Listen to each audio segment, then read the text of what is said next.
Ah, désolé, je vous avais dit que les Vlagos c'était les grands méchants de la série, mais en fait, il y a l'homme.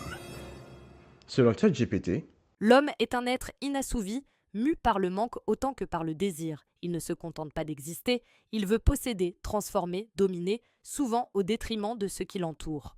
Et oui, le grand méchant de la série, celui qui fait autant suer Valérian et Laureline, n'est rien d'autre qu'un cerveau humain. Vous vous rappelez le personnage qu'embêtait Laureline au début de la série? Eh bien, le méchant, c'est son arrière, arrière, arrière, arrière, arrière, arrière, petit-fils, enfin, ultra petit-fils, sans descendant quoi. Et il s'appelle Raymond de Tancarville.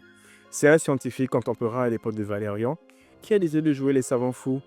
Et du coup, quelques temps après le voyage de Valérian vers le passé, en 2047 dans le présent, il a décidé de déplacer la Terre dans une galaxie inconnue et 400 ans en arrière. Et vous vous demanderez sûrement, mais si la Terre a juste été déplacée d'un point A à un point B, pourquoi alors les habitants de la galaxie ont oublié son existence? En vrai, je ne sais pas. J'imagine qu'à force de jouer avec le temps et l'espace, la Lune temporelle a juste fini par péter un câble et la Terre a été supprimée de l'histoire générale de la galaxie.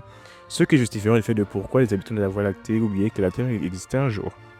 Et du coup, quelles sont les motivations de ce personnage? Eh bien, il veut juste devenir Dieu, le Dieu de la galaxie. Et que veut-il faire pour y arriver? Il a créé un plan assez invraisemblable et un peu trop compliqué pour rien. En fait, en 2047, dans le but de remplir son objectif fou, il décide de créer une nouvelle espèce en mélangeant l'ADN d'humains, de pieuvres et d'insectes afin de créer les Vlagos.